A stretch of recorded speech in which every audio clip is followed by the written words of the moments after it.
Good afternoon students.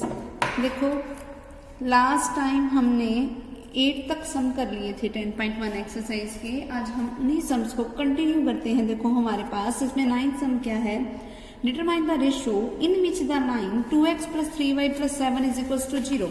एक line दे रखी है हमें, कैसी लाइन है, 2x + 3y + 7 = 0।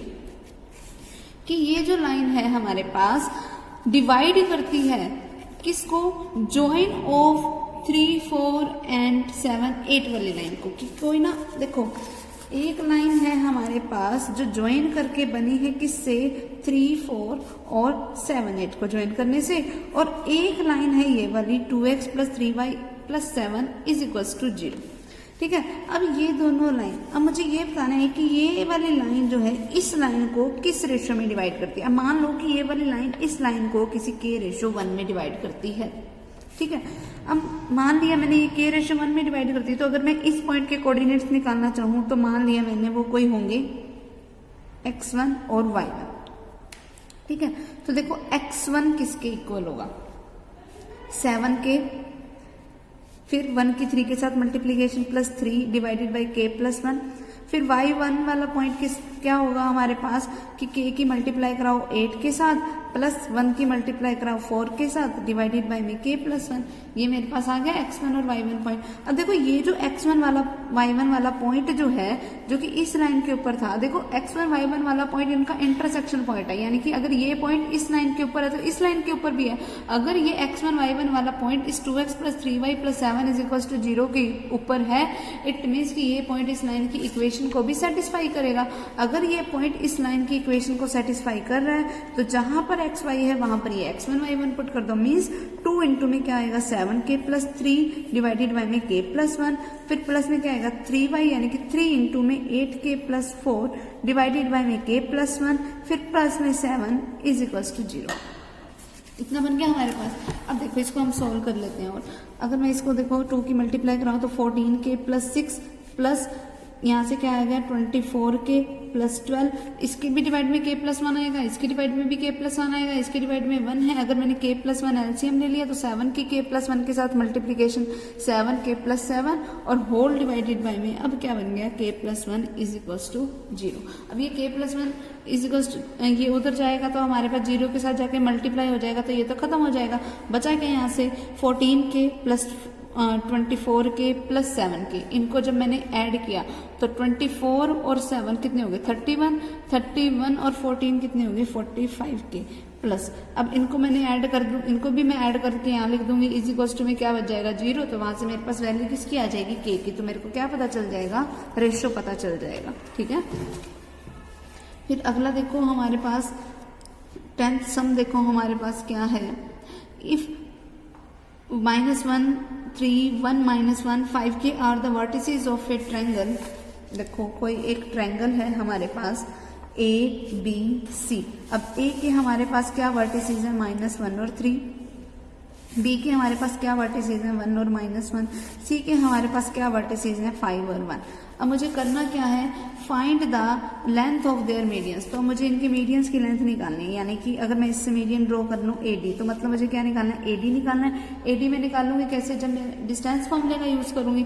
डिस्टेंस फॉर्मूले के लिए सबसे पहले मुझे D पॉइंट के कोऑर्डिनेट्स पता होने चाहिए। देखो अगर ये इसका मीडियन है तो D क्या हो गया, मिड पॉइंट हो गया B और C के बीच का। मिड पॉइंट का फॉर्मूला क्या होता है कि x1 + x2 डिवाइडेड बाई 2, यानी कि 1 + 5 डिवाइडेड बाई 2, 6/2 बन गया, जो कि क्या हो गया 3। तो इसका x कोऑर्डिनेट तो हो गया 3। फिर -1, फिर प्लस में 1 डिवाइडेड बाई 2, -1 + 1 0, 0 डिवाइड बाई 2 0। तो D के मेरे पास कोऑर्डिनेट्स आ गए 3 और 0। अब मुझे निकालना क्या है AD में, जिसमें मेरे पास A के कोऑर्डिनेट्स है -1 3 और D के कोऑर्डिनेट्स क्या हैं 3 और 0। अब इन पे डिस्टेंस फॉर्मूला लगा दो, क्या बनेगा 3 x2 - x1 किया, माइनस में क्या आएगा माइनस का 1, तो माइनस माइनस क्या हो गया प्लस का 1 का होल स्क्वायर प्लस 0 - 3 का होल स्क्वायर। ये बन गया। तो ए डी मेरे पास क्या हो गया, अंडर द रूट ऑफ 3 + 1 यानी कि 4, 4 का स्क्वायर करोगे तो 16 प्लस -3 का स्क्वायर करोगे तो 9, तो ये मेरे पास क्या आ गया, रूट ऑफ 25, जिसका मतलब क्या हो गया 5। तो हमारे पास length of the median A D क्या होगी मेरे पास 5 यूनिट्स। सेम उसी तरीके से मैं बी से ड्रॉ करूंगी कोई एक point up to the point E, फिर मैं इसका मिड पॉइंट निकालूंगी, ई के कोऑर्डिनेट्स आ जाएंगे, फिर इन दोनों पे डिस्टेंस फॉर्मूला, फिर उसी तरीके से सी से मैंने कोई एफ ड्रॉ करना है, एफ के कोऑर्डिनेट्स निकालूंगी और सी एफ पे फिर डिस्टेंस फॉर्मूला। तो मेरे पास तीनों मीडियंस की क्या आ जाएगी, लेंथ, ठीक है। फिर उसके बाद हमारे पास देखो नेक्स्ट क्या है, using concept of area of the triangle prove that these points are collinear. तो जो मेरे पास एरिया ऑफ ट्रायंगल का फॉर्मूला होता है वो क्या होता है, देखो सबसे पहले मुझे पॉइंट्स दे रखे हैं 1, 4, 3 - 2 -3 और 16, ये पॉइंट्स दे रखे हैं। अब मुझे इस पे क्या लगाना है, एरिया ऑफ ट्रायंगल का फॉर्मूला लगाना है। तो वो फॉर्मूला क्या होता है, 1/2 इंटू में x1 क्या है 1 इंटू में y2 - y3 यानी कि -2 के माइनस में क्या आ गया 16, फिर प्लस में क्या आएगा x2 जो कि क्या है 3 इंटू में क्या आएगा y3 - y1 मीन्स 60 - 4, फिर प्लस में क्या आएगा माइनस का 3, x3 की वैल्यू -3 है तो इंटू में क्या आएगा y1 - y2 यानी कि 4 + 2, ये बन गया। अब इसको सॉल्व करोगे रिजल्ट मेरा क्या आ जाएगा, 0 आ जाएगा। 0 आते ही इट मीन्स कि ये तीनों पॉइंट्स क्या हैं, कोलिनियर हैं। ओके, अब नेक्स्ट देखो, if the points A B, A dash B dash and A minus A dash B minus B dash are collinear then show that A B dash is equal to A dash B. अगर देखो ये तीनों collinear हैं, collinear होने का मतलब क्या, इनका एरिया किसके इक्वल है, 0 के इक्वल। अब देखो मुझे दे क्या रखा है, देखो हमें क्या बोल रखा है, तीनों पॉइंट्स कैसे हैं, एक तो है ए बी और एक पॉइंट है ए डैश बी डैश और एक पॉइंट है मेरे पास A minus A dash B minus B dash, ये 3 पॉइंट्स हैं हमारे पास, ठीक है। अगर मुझे इसके एरिया की बात करनी है तो फॉर्मूला क्या होएगा, 1/2 इंटू में x1 क्या है a इंटू में y2 - y3 यानी कि b डैश में से माइनस करना है मुझे b माइनस बी डैश को, माइनस करूंगी तो b माइनस का हो गया और b डैश किसका हो गया, प्लस का। फिर प्लस में क्या आएगा x2 यानी कि a डैश इंटू में क्या आएगा y3 - y1, y3 क्या है मेरे पास b माइनस बी डैश में से मुझे माइनस करना है y1 को यानी कि b को, फिर प्लस में क्या आएगा a माइनस a डैश जिसकी मल्टीप्लाई यानी x3 की मल्टीप्लाई किससे करानी है, y1 - y2 से यानी कि b माइनस बी डैश से। अब ये मुझे कोलिनियर दे रखे हैं तो यानी कि ये किसके इक्वल है, 0 के। अब ये 2 उधर जाएगा तो खत्म हो जाएगा। ओके, तो अब a के इंटू में देखो क्या बन गया, b dash plus b dash 2b dash minus में क्या है b, फिर प्लस में b से b कैंसल, यहाँ से क्या आया, देखो माइनस का बी डैश बना और प्लस माइनस क्या होता है माइनस, तो ये क्या आ गया माइनस का ए डैश बी डैश, फिर प्लस में ए की बी से मल्टीप्लाई कराई ए बी, ए की बी डैश से कराई माइनस का ए बी डैश, माइनस की ए डैश की बी से कराई माइनस का A dash B, minus minus क्या आ गया प्लस का A dash B dash is equals to क्या आ गया 0। अब ए के अंदर मल्टीप्लाई करा दो 2ab डैश माइनस में क्या आ गया ए बी, ठीक है। अब अगर कोई कटता है तो काट दो, ए डैश बी डैश से ए डैश बी डैश कट रहा था वो मैंने काट दिया, ठीक है। फिर प्लस में पड़ा है ए बी माइनस का ए बी डैश माइनस का A dash B is equal to 0। अब ए बी से ए बी कट रहा है, अब देखो 2ab डैश माइनस में ए बी डैश क्या बच गया ए बी डैश, फिर माइनस में क्या पड़ा A dash B is equal to 0। यहाँ से मुझे क्या पता चला that A B dash is equal to A dash B, और यही मुझे प्रूफ करना था, ठीक है। फिर अगला देखो, find the area of the quadrilateral whose vertices are given. क्या एक क्वाड्रिलेटरल है हमारे पास, एक मैंने कोई क्वाड्रिलेटरल ले ली ए जिसके कोऑर्डिनेट्स हैं 1, 1, कोई बी ले लिया हमारे पास कोई पॉइंट 3, 4, कोई सी पॉइंट ले लिया मैंने 5 और -2, कोई डी पॉइंट मैंने ले लिया 4 और -7। अब एरिया ऑफ क्वाड्रिलेटरल निकालने का तरीका क्या होता है कि कोई भी 2 अपोजिट वर्टिसेस को जोड़ दो। अब ये एक ट्रायंगल ये बन गई, एक ट्रायंगल ये बन गई। अब इस पे एरिया ऑफ ट्रायंगल का फॉर्मूला लगाओ, कौन सा, 1/2 into x1 into y2 minus y3 plus x2 into y3 minus y1 plus x3 into y1 minus y2। इस पे लगाओ वो ट्रायंगल का एरिया का फॉर्मूला, फिर सेम उसी तरीके से इस पे ट्रायंगल के एरिया का फॉर्मूला लगाओ। इन दोनों का जो भी एरिया आएगा दोनों को ऐड कर दो, वो मेरे पास क्या हो जाएगा area of the triangle. Clear. अब नेक्स्ट देखो 14 sum, find the equation of the locus of a point. किसी एक पॉइंट के लोकस की मुझे इक्वेशन निकालनी है which moves so that its distance from the X axis is twice its distance from the Y axis. देखो हमारे पास generally क्या होती है कि ये हमारे पास कोई एक्स एक्सिस होती है और ये हमारे पास कोई वाई एक्सिस होती है। हमें किसी एक ऐसे लोकस की इक्वेशन बतानी है, लोकस वाला वो पॉइंट जो है ना वो मूव इस तरीके से कर रहा है कि अगर मैं उसका डिस्टेंस लेती हूँ, उसने क्या बोला, it's a distance from the X axis, move कर रहा है कि इसका जो डिस्टेंस है एक्स एक्सिस से, इसका एक्स एक्सिस से जो डिस्टेंस है वो इस तरीके से मूव कर रहा है, is twice its distance from Y axis, की इसका इसी पॉइंट का वाई एक्सिस से जितना डिस्टेंस है। अगर मान लो इस पॉइंट का वाई एक्सिस से डिस्टेंस कोई एक्स है, तो यानी कि ये वाला पॉइंट इतना मूव कर गया कि ये डिस्टेंस, देखो ये वाला डिस्टेंस जो कि मुझे लेंथ किसकी बता रहा है, वाई की, यानी कि ये जो वाई जो हो गया ना वो डबल हो गया, ट्वाइस हो गया किसके, जो इसका एक्स एक्सिस से डिस्टेंस है उसके। तो यानी कि इस लाइन की इक्वेशन क्या बन गई, y is equals to 2x। देखो इसको मूव करते जा रहे हैं और वो ट्वाइस में मूव कर रहा है, जितना ये डिस्टेंस है ना x, तो यानी कि ये इसने कितना डिस्टेंस मूव किया, 2x टाइप का डिस्टेंस मूव किया। अब ये क्योंकि y एक्सिस की तरफ का डिस्टेंस है, यानी कि इसको मैं किससे रिप्लेस कर सकती हूँ, y से, तो ये क्या बन गया, y is equals to 2x। Okay, फिर अगला देखो, अच्छा अब इसने मुझे ये बोलना नहीं है कि ये जो हमारे पास जो ये मूव कर रहा है वो पॉजिटिव ऑफ वाई एक्सिस की तरह कर रहा है या नेगेटिव ऑफ वाई एक्सिस की तरफ, तो मैं इसको लिखूंगी क्या, y is equals to plus minus 2x। Okay, फिर अगला देखो, a point is such that the difference of the square of its distances from two fixed points a0 and minus a0 is constant and is equals to 2a।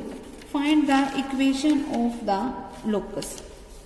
देखो कोई भी ना एक point है, मान लो वो हमारे पास कोई पॉइंट है एक्स और वाई टाइप का, ठीक है, a point is such that, एक पॉइंट इस तरीके से है, such that the difference of square of its distances from two fix point, की कोई एक फिक्स पॉइंट है a0, कोई दूसरा फिक्स पॉइंट है माइनस a और 0, ठीक है। अब इनका जो डिस्टेंस है वो मैंने मान लिया, इसका इस पॉइंट से डिस्टेंस लिया, वो मेरे पास क्या आएगा, under the root of x minus A का whole square plus y minus 0 का होल स्क्वायर। अगर मैंने इसका इससे डिस्टेंस लिया, वो मेरे पास क्या आएगा, x प्लस ए का whole square plus y minus 0 का होल स्क्वायर। अब इनका स्क्वायर का, फिर उसने क्या बोला था, स्क्वायर भी करना है मुझे इसका, तो मैंने इसका स्क्वायर कर दिया, डिफरेंस ऑफ स्क्वायर, फिर इसका मैंने क्या ले लिया, डिफरेंस, वो किसके इक्वल है, 2a के इक्वल है। आगे बात समझ, इसका स्क्वायर का डिफरेंस जो है वो 2a के इक्वल है। स्क्वायर से स्क्वायर रूट कैंसल, स्क्वायर से स्क्वायर रूट कैंसल, इसको मैंने सॉल्व किया, क्या बन गया, X square plus A square minus 2ax plus में वाई स्क्वायर, फिर माइनस में क्या आएगा, इसको सोल्व करो, X square plus A square plus 2x A plus में Y square is equal to 2a, minus के अंदर मल्टीप्लाई करा दो, X square plus A square minus का 2ax plus Y square minus का X square minus A square minus 2ax minus में Y square is equal to क्या है, 2a है।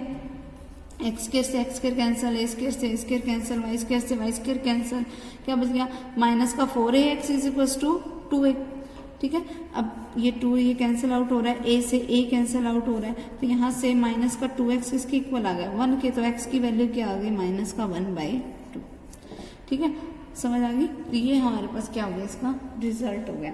अच्छा, अब क्योंकि मैंने यहाँ पे स्क्वायर लिया था और वैसे भी हमें ये नहीं पता कि मुझे इसमें से इसको माइनस करना है या इसमें से इसको माइनस करना था, तो इसीलिए यहाँ पर हमेशा क्या चलता रहेगा, प्लस माइनस का, क्योंकि ऐसा भी तो हो सकता है अगर ये कोई पॉइंट P है, ये कोई पॉइंट A है, अब तो मैंने ये कर दिया PA माइनस PB, क्या पता इसका डिफरेंस 2a था या PB माइनस PA करके हमारे पास 2a आता है, हमें नहीं पता ना, तो मैंने हमेशा लेना क्या है कि PA minus PB is equal to क्या होगा, प्लस माइनस 2a, कि प्लस का भी हो सकता है और माइनस का भी हो सकता है, ठीक है। तो यहाँ पर प्लस माइनस का साइन हमेशा चलता रहेगा, तो x की वैल्यू क्या आ जाएगी, प्लस माइनस 1/2, ये इसका रिजल्ट हो जाएगा। क्लियर, तो ये एक्सरसाइज हमारी कंप्लीट हो गई।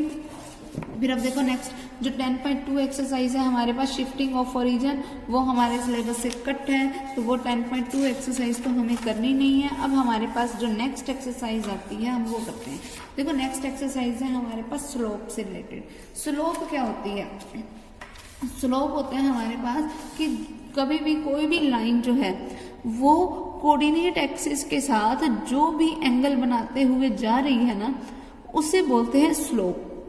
कोई भी एंगल बना के, जैसे अब देखो ये हमारे पास कोई एक एक्स एक्सिस है, अब ये लाइन देखो, ये वाली लाइन इस एक्सिस के साथ कोई एंगल थीटा बना के जा रही है, तो ये जो एंगल बन रहा है ना थीटा, वो क्या हो जाएगी, स्लोप ऑफ दिस लाइन। और किसी भी लाइन की हम स्लोप को निकाल कैसे सकते हैं, m is equal to, slope को रिप्रेजेंट करते हैं m से, स्लोप निकलती कैसे है, टेंजेंट थीटा से। ठीक है, स्लोप का फॉर्मूला क्या होता है, slope is equal to tangent of theta, ये होता है स्लोप का फॉर्मूला। अब देखो स्लोप का बेस्ट एग्जांपल तुम समझोगे कैसे कि, और स्लोप का जनरल लाइफ में हमारे यूज क्या है वो देखो, जैसे हम स्टेयर्स वगैरह बनाते हैं, यानी कि सीढ़ियाँ जो बनी होती हैं वो क्या होती है, हमेशा स्लोप की फॉर्म में होती हैं। क्यों, क्योंकि देखो वो कोई ना कोई एंगल बनाते हुए ही ऊपर की तरफ जा रही है ना, या तुम कोई पतंग उड़ा रहे हो वो भी हमेशा टेढ़ी उड़ती है, तो वो इसका मतलब वो स्लोप की फॉर्म में उड़ रही है, कोई एंगल थीटा बनाते हुए उड़ रही है। कभी ऐसा तो नहीं है कि पतंग एकदम बिल्कुल सीधी उड़ रही हो, कोई काइट सीधी उड़ रही हो, चाहे वो हॉरिजॉन्टल डायरेक्शन में हो चाहे कोई वर्टिकल डायरेक्शन में, ऐसा कभी नहीं होता ना, वो हमेशा कोई ना कोई थीटा एंगल बनाते हुए जाती है। तो यानी कि वो जो काइट उड़ती है वो भी किस फॉर्म में होती है, हमेशा स्लोप की फॉर्म में होती है। ठीक है, फिर अब आगे देखो स्लोप, ये जो थीटा एंगल है ना वो कुछ भी हो सकता है, डिपेंड करेगा कि हमें कंडीशंस क्या दे रखी हैं। ठीक है, देखो अब मैं किसी भी लाइन की स्लोप को निकाल कैसे सकती हूँ, मुझे कैसे पता चलेगा किसी भी लाइन की स्लोप क्या है। देखो अगर मुझे ये दे रखा है कि कोई भी एक लाइन है वो किसी हॉरिजॉन्टल लाइन के साथ कोई थीटा एंगल बना रही है, तब तो मैं सिंपली इस तरीके से उस लाइन की स्लोप निकाल लूंगी कि m कर दूंगी क्या मैं टेंजेंट थीटा, वही मेरे पास उसी लाइन की स्लोप हो जाएगी। अगर मुझे ये ना दे रखा हो तो मेरे पास स्लोप निकालने का एक और तरीका है, वो है 2 पॉइंट फॉर्मूला। 2 पॉइंट फॉर्मूले से भी मैं स्लोप निकाल सकती हूँ। देखो 2 पॉइंट फॉर्मूले से स्लोप निकालने का तरीका क्या है कि अगर मान लो कि कोई एक लाइन है इस तरीके से, कोई x1 y1, ये कोई है x2 y2। अब ये जो हॉरिजॉन्टल लाइन के साथ कोई ना कोई एंगल बनाते हुए जा रही है, स्टार्टिंग इसकी x1 y1 से, एंड कहाँ पर हो रहा है x2 y2 से। अब जरूरी नहीं है कि x1 y1 यही स्टार्टिंग वाला पॉइंट है, ये भी हो सकता है। ठीक है, मतलब इस लाइन के ऊपर कोई 2 पॉइंट्स मैंने ले लिए, कोई x1 y1 और कोई x2 y2। जरूरी नहीं है कि ये भी इसका एंड पॉइंट हो, ये पॉइंट भी कहीं पर भी हो सकता है। तब मुझे अगर किसी लाइन की स्लोप निकालनी हो ना, तो वो तरीका क्या होगा कि जो y2 है उसमें से माइनस कर दो y1 को, डिवाइडेड बाय x2 में से माइनस कर दो x1 को। तो इनका ये जो रेशियो आएगा ना, y कोऑर्डिनेट्स के डिफरेंस का रेशियो x कोऑर्डिनेट्स के डिफरेंस के साथ, वो मुझे क्या देगी, वैल्यू ऑफ स्लोप। तो ये 2 पॉइंट फॉर्मूला है जिससे हम क्या निकाल सकते हैं, slope of a straight line, किसी भी एक स्ट्रेट लाइन की स्लोप निकाल सकते हैं। ठीक है, फिर पैरेलल और परपेंडिकुलर की अगर मैं बात कर लूँ, देखो अगर कोई भी 2 लाइनें एक दूसरे के पैरेलल हैं तो इसका मतलब ये होगा कि उन दोनों पैरेलल लाइंस की स्लोप क्या है, सेम है। अगर कोई एक लाइन की स्लोप है m1, कोई दूसरे लाइन की स्लोप है m2, और अगर मुझे ये दे रखा है कि वो दोनों लाइनें एक दूसरे के पैरेलल हैं, तो m1 हमेशा किसके इक्वल होगा, m2 के। ठीक, फिर अगर मैं बात करूँ कि अगर कोई 2 लाइनें एक दूसरे के परपेंडिकुलर हैं, अगर कोई 2 लाइनें एक दूसरे के परपेंडिकुलर हैं तो उनकी स्लोप की, मान लो तब एक लाइन की स्लोप है कोई m1, कोई दूसरे लाइन की स्लोप है m2। अगर m1 परपेंडिकुलर है m2 के, तब उसके लिए कंडीशन क्या होगी हमेशा कि तब उन दोनों लाइंस की जो स्लोप की जो प्रोडक्ट होगी ना, वो हमेशा -1 के इक्वल होगी। अगर कभी कभी ऐसा दे रखा हो कि मुझे ना किसी एक लाइन की स्लोप दे रखी है और मुझे ये दे रखा है कि दोनों लाइनें एक दूसरे के परपेंडिकुलर हैं, तो मैं दूसरे लाइन की स्लोप यानी कि m2 को निकाल कैसे सकूंगी, फिर मैं -1/m1 करके भी उस दूसरी लाइन की स्लोप को डायरेक्ट निकाल सकती हूँ। मुझे उसके लिए किसी फिर और चीज़ की ज़रूरत नहीं होगी। ठीक है, अगर मुझे किसी एक लाइन की स्लोप दे रखी है और मुझे दे रखा है कि दोनों लाइनें एक दूसरे के परपेंडिकुलर हैं, तो मैं दूसरे लाइन की स्लोप सीधी कैसे बता सकती हूँ कि मैं उसका रेसिप्रोकल कर दूंगी विद नेगेटिव साइन, तो मेरे पास उस दूसरे लाइन की स्लोप आ जाएगी। और अगर कभी मुझे दे रखा हो कि कोई 2 लाइनें हैं, दोनों लाइनें एक दूसरे के क्या हैं, पैरेलल हैं, और एक लाइन की मुझे स्लोप दे रखी है, तो दूसरे लाइन की स्लोप भी वही होगी। पैरेलल के केस में दोनों स्लोप सेम होती हैं, और परपेंडिकुलर के केस में क्या होगा कि उन दोनों स्लोप्स की जो प्रोडक्ट होगी वो किसके इक्वल होगी, हमेशा -1 के इक्वल होगी। क्लियर। फिर देखो हमारे पास, अब देखो नेक्स्ट क्या आएगा, फिर आएगा कोलिनियरिटी ऑफ 3 पॉइंट। कोई 3 पॉइंट्स कोलिनियर कब होंगे, देखो कोई भी 3 पॉइंट्स कोलिनियर तब होंगे अगर मैं, देखो 3 पॉइंट्स मैंने ले लिए, मान लो A B C, इस तरीके से ले लिए। फिर मैं स्लोप पहले निकाल लूंगी इस A और B पॉइंट की। देखो A और B के मुझको खुद को कोई कोऑर्डिनेट्स पता होंगे, ठीक है। फिर उस अकॉर्डिंग मैं कोई x1 y1 इसको लेट कर लूंगी, इसको मैं कोई x2 y2 लेट कर लूंगी। फिर मैं इसकी स्लोप m1 निकाल लूंगी y2 minus y1 by x2 minus x1 करके, ठीक है। तो वो मेरे पास कोई m1 आ जाएगा। फिर मैं स्लोप ऑफ मैं निकाल लूंगी कुछ bc, वो मैं कैसे निकालूंगी y2 minus y1 by x2 minus x1 करके, जैसे मैंने ये निकाला था, ठीक है। फिर अब m1 पता चल गया मुझे, m2 पता चल गया। अगर m1 m2 के इक्वल है तब तो वो दो लाइनों की स्लोप सेम है, ठीक है। दो लाइनों की स्लोप सेम हो गई, इट मीन्स कि वो तीनों पॉइंट्स क्या हो गए, कोलिनियर, ठीक है। जरूरी नहीं है कि तुमने ए बी और बी सी निकालना है, ए सी भी निकाल सकते हो। मीनिंग बात करने का ये है कि ना 3 जो हमारे पास ये जो निकलेंगे ना, उनमें से 2 की अगर स्लोप सेम हो गई तो वो तीनों पॉइंट्स आपस में क्या हो जाएंगे, कोलिनियर हो जाएंगे। क्लियर, ठीक है। तो अब हम देखो इसकी एक्सरसाइज के सम स्टार्ट करते हैं। देखो हमारे पास क्या बनेगा, हाउ कैन यू से regarding inclination of A line if it's slope is positive, ठीक है। अगर किसी भी लाइन की स्लोप पॉजिटिव है, अगर टेंजेंट थीटा, स्लोप को मैं किससे रिप्रेजेंट करती हूँ, टेंजेंट थीटा से। अगर टेंजेंट थीटा पॉजिटिव है मीन्स कि वो इंक्लाइनेशन उसका कैसा है, एक्यूट एंगल बनाता हुआ जा रहा है, क्योंकि टेंजेंट थीटा पॉजिटिव कब होता है, जब एंगल क्या हो, 0 से 90 डिग्री का हो, ठीक है। फिर नेगेटिव कब होगा, जब ऑब्ट्यूज एंगल बनेगा, ठीक है। फिर टेंजेंट थीटा की वैल्यू 0 कब होगी, स्लोप 0 कब होगी, स्लोप 0 कब होगी, टेंजेंट थीटा 0 कब होता है, जब हमारे पास थीटा क्या हो, 0 डिग्री का। ओके, फिर उसके बाद देखो what is the slope of the line whose inclination is 45 degree. किसी लाइन की स्लोप क्या होगी जब एंगल क्या है, 45 डिग्री है। टेंजेंट 45 डिग्री की वैल्यू क्या होती है, 1, तो स्लोप क्या होगी, 1। इसी तरीके से बाकी के एंगल्स की भी निकाल लेंगे हम। फाइंड द इंक्लाइनेशन, अब मुझे थीटा निकालना है जब मुझे ये स्लोप दे रखी है। जब m की वैल्यू 1 है तो इसका मतलब टेंजेंट थीटा की वैल्यू 1 है, तब मेरे पास थीटा क्या हो गया, 45 डिग्री। तो इसका फर्स्ट पॉइंट का आंसर क्या आ जाएगा, 45 डिग्री। अब देखो m की वैल्यू जब √3 है तब इंक्लाइनेशन कितना होगा, इट मीन्स कि टेंजेंट थीटा किसके इक्वल है, √3 के। तो थीटा मेरे पास तब उस केस में क्या बन गया, 60 डिग्री। तो इंक्लाइनेशन उस केस में कितना हो गया, 60 डिग्री का। फिर find the slope of the line passing through these points. देखो कोई एक पॉइंट दे रखा है 2, 3, कोई दूसरा पॉइंट मुझे दे रखा है 4, 3। अब मुझे क्या निकालना है, स्लोप निकालनी है जो इन 2 पॉइंटों से पास आउट हो रही है। तो फॉर्मूला क्या होता है, y2 minus y1 by x2 minus x1। अब y2 माइनस y1 करो, 3 माइनस 3 डिवाइडेड बाई में 4 माइनस 2, 3 माइनस 3 क्या होता है, 0/2, यानी कि 0 आ गया। तब इसका मतलब क्या हो गया कि हमारे पास स्लोप क्या हो गई इस लाइन की, 0। इस तरीके से बाकियों की भी निकाल लो। फिर determine the value of x so that the slope of the line joining 2, 5 and x3, और मुझे की वैल्यू क्या दे रखी है, 2 दे रखी है। अब slope is equal to, formula क्या होता है, y2 माइनस y1 यानी कि 3 माइनस 5 डिवाइडेड बाई में x माइनस 2। क्या बन गया, 2 इज इक्वल टू माइनस का 2 डिवाइडेड बाई x माइनस 2। 2 से 2 कैंसल, यानी कि क्रॉस मल्टीप्लीकेशन की 1 इंटू एक्स माइनस 2, यानी कि x minus 2 is equal to minus का 1। तो x is equal to 2 minus 1, x की वैल्यू क्या आ गई, 1। तो यहाँ से मेरे पास x की वैल्यू आ गई, ठीक है।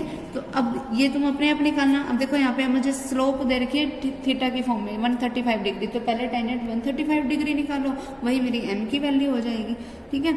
फिर find the slope of the perpendicular line joining this. अब देखो कोई एक लाइन है AB, इसकी स्लोप निकालो, उसके परपेंडिकुलर लाइन की स्लोप क्या हो जाएगी, बताया था ना मैंने, परपेंडिकुलर लाइन की स्लोप कैसे निकाल देंगे। पहले उस लाइन की स्लोप जो भी आएगी तुम्हारी वो m1 हो जाएगी, उसकी स्लोप का रेसिप्रोकल विद नेगेटिव साइन कर देना, वो परपेंडिकुलर लाइन की स्लोप आ जाएगी। फिर show that these points are collinear. अब इनको कोलिनियर कैसे प्रूव करोगे, पहले किसी AB लाइन की स्लोप निकालोगे, BC लाइन की स्लोप निकालोगे, AC लाइन की स्लोप निकालोगे। अगर 2 की स्लोप सेम है तो वो कोलिनियर है, ठीक है। फिर यहाँ पर भी दोनों के स्लोप्स को इक्वल रख देना, तो वो हमारे पास क्या आ जाएंगे, कोलिनियर। फिर अगर मुझे इनको prove that the lines A B and C D are parallel, अगर ए बी लाइन की स्लोप निकाली और सी डी लाइन की स्लोप निकाली, अगर वो दोनों लाइनों की स्लोप सेम आ गई तो इट मीन्स कि वो पैरेलल है। फिर अगर मुझे इनको अगले वाले में अगर proof that the lines joining A B and C D are perpendicular, अगर मुझे ए बी और सी डी को परपेंडिकुलर प्रूफ करना है, पहले ए बी लाइन की स्लोप निकालो y2 minus y1 by x2 minus x1 करके, फिर सी डी लाइन की स्लोप निकालो y2 minus y1 by x2 minus x1 करके। अगर उन दोनों लाइन्स की स्लोप की प्रोडक्ट -1 के इक्वल आ गई, परपेंडिकुलर में यही था ना, अगर उन दोनों लाइन की स्लोप की प्रोडक्ट -1 के इक्वल आ गई तो वो परपेंडिकुलर है, अदरवाइज वो परपेंडिकुलर नहीं है। ठीक है। फिर state whether the two lines in each of the following are perpendicular, parallel और नाइदर ऑफ द टू। मुझे ये बताना है कि कौन कौन सी पैरेलल है, कौन कौन सी परपेंडिकुलर है, कौन में से कुछ भी नहीं है, तो ये चेक कर लेना। जिनकी स्लोप इक्वल आ गई वो पैरेलल है, जिनकी स्लोप की प्रोडक्ट -1 के इक्वल है वो परपेंडिकुलर है, जिनका कोई भी रिलेशनशिप ऐसा ना आए तो यानी कि वो कुछ भी नहीं है। ठीक है। तो इसके 12 तक सम ट्राई करना, बाकी हम नेक्स्ट टाइम करेंगे। क्लियर।